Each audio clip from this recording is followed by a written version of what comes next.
அன்பான நேயர்களே, இப்பொழுது நாம் எடுத்துக்கொண்ட மூலிகைகளின் அளவுகளை பார்க்கலாம்.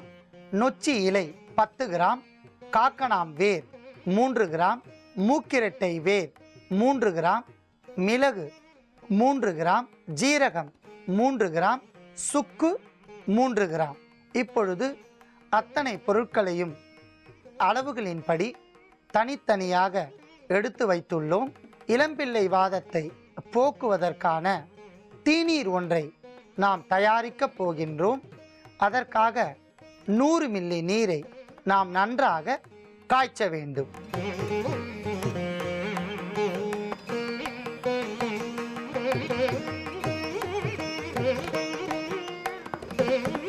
நன்றாக கொதித்து கொண்டிருக்கின்ற நீரில் நாம் முதலில் நொச்சி இலையை சேர்த்து கொதிக்க வைக்க வேண்டும்.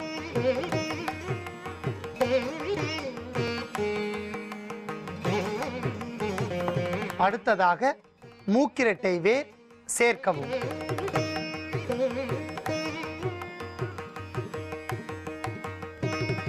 நொச்சியும் மூக்கிரட்டை வேரும் சேர்ந்து கொதித்து கொண்டிருக்கின்ற நீரில் காக்கணாம் வேரை சேர்க்கவும்.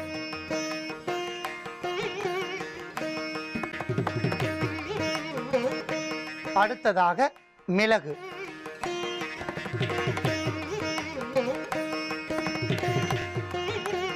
அடுத்ததாக சுக்குத்துண்டு மற்றும் ஜீரகம்,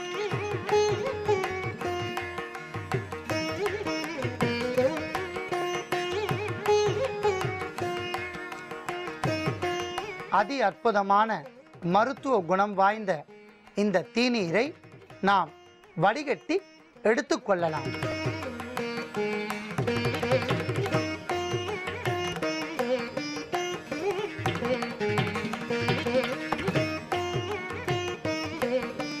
அதிகப்படியான மருத்துவ குணம் நிரம்பிய இந்த தீநீர் குறிப்பாக இளம்பிள்ளை வாதத்தை முழுமையாக போகக்கூடிய அற்புதமான ஒரு தீநீர். இந்த நோய் கண்டவர்கள் காலை மாலை உணவிற்கு பின் தீநீரை தயாரித்து 50 மில்லி அளவிற்கு நாள் ஒன்றிற்கு 2 வேளை பருகி வந்தால் படிப்படியாக இளம்பிள்ளை வாதத்தினால் பாதிக்கப்பட்ட கால்களுக்கு அதீத பலம் கிடைக்கும். சூம்பிய கால்கள் நன்றாக வளர்ச்சி பெறும்.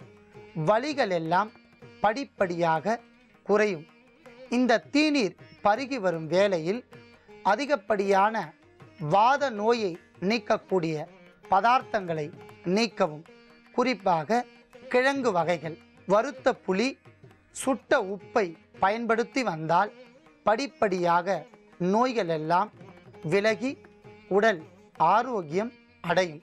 எளிமையான முறையில் நாம் தயாரித்த இந்த தீநீரை நோய் உடையவர்கள் பயன்படுத்தி நோயின்றி வாழ வேண்டும். அன்பான நேயர்களே, நாம் இடைவேளைக்கு முன்பாக காசநோய் மற்றும் வறட்டு இருமல் வருவதற்கான காரணங்கள், அதை முழுமையாக தீர்த்து கொள்வதற்காக நாம் எடுத்துக்கொண்ட மூலிகை தூதுவளையை பற்றி பல்வேறு வகையான மருத்துவ பயன்களை தெரிந்து கொண்டோம். இப்பொழுது நாம் எடுத்துக்கொண்ட பொருட்களின் அளவுகளை பார்க்கலாம். நேரடியாக நாம் தூதுவளையை பயன்படுத்தாமல் அதை 100 கிராம் அளவிற்கு எடுத்து நன்றாக தூய்மை செய்து அரைத்தெடுத்த சாறு 50 மில்லி. அடுத்ததாக முசுமுசுக்கை இலைச்சாறு 50 மில்லி, அதிமதுரம் 5 கிராம், அரிசி திப்பிலி 5 கிராம், கடுகு 5 கிராம், தேன் தேவையான அளவிற்கு, நாட்டு பசுனை 100 மில்லி, மஞ்சள் 5 கிராம். அத்தனை பொருட்களையும் தனித்தனியாக எடைப்படி எடுத்து வைத்துள்ளோம். இப்பொழுது மஞ்சள் 5 கிராம், கடுகு 5 கிராம், திப்பிலி 5 கிராம், அதிமதுரம் 5 கிராம் இவற்றை மட்டும் நன்றாக அரைத்து எடுத்து தூள் செய்ய வேண்டும். அவ்வாறு அரைத்து எடுத்த பொடி அன்பான நேயர்களே, அற்புதமான கலவை, அதாவது மஞ்சள் ஒரு கிருமி நாசினி, அதிமதுரம் இரத்த சுத்தி, அரிசி திப்பிலி காசநோய் போக்கி, கடுகு உள் உறுப்புகளை பாதுகாக்கும். அத்தனை பொருட்களையும் சேர்ந்து நாம் நன்றாக தூள் செய்து எடுத்து வைத்துள்ளோம். இப்பொழுது ஒரு அற்புதமான நெய் ஒன்றை நாம் செய்ய போகின்றோம். அதற்காக 100 மில்லி நாட்டு பசு நெய்யை நன்றாக காய்ச்ச வேண்டும்.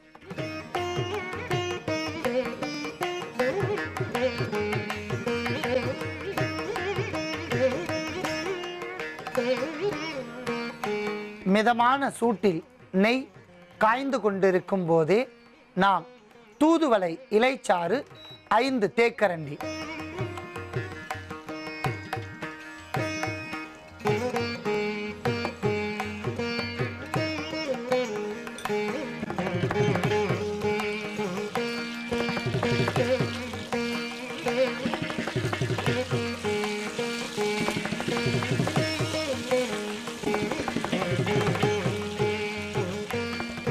அடுத்ததாக முசுமுசுக்கை இலைச்சாறு 5 தேக்கரண்டி,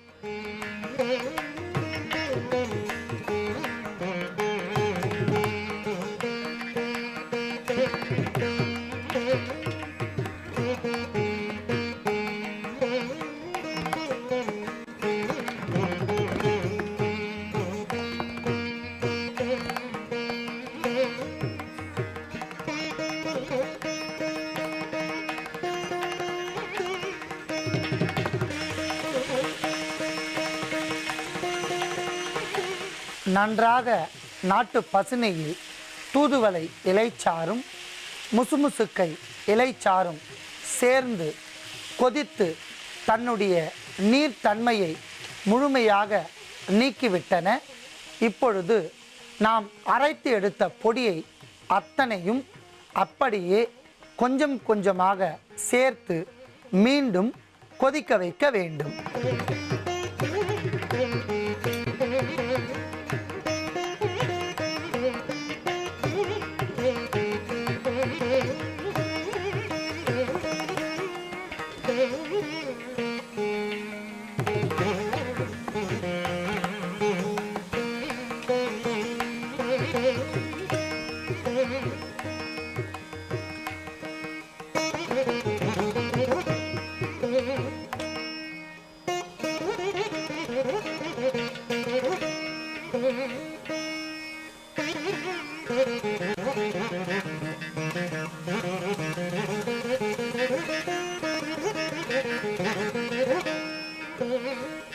அத்தனை பொருட்களும் பசுநெய்யில் சேர்ந்து நன்றாக அதனுடன் இணைந்து திரண்டு வந்து ஒரு குழம்பு போல் மாறிவிட்டன.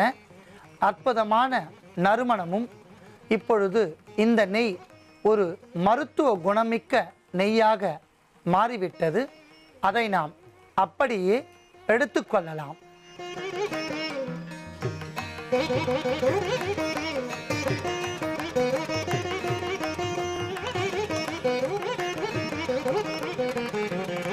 அன்பான நேயர்களே, அற்புதமான அதீத நறுமணமும் அதிகப்படியான மருத்துவ குணமும் வாய்ந்த இந்த நெய்யை நாம் தனியாக எடுத்து வைத்துள்ளோம். காசநோய் மற்றும் வறட்டு இருமல் என்கிற நோய் உடையவர்கள் இந்த நெய்யை நன்றாக குளிர ஆற வைத்து கொண்டு எவ்வாறு சாப்பிட வேண்டும் என்கிற செய்முறையை பார்க்கலாம். முதலில் 1 தேக்கரண்டி தேன்,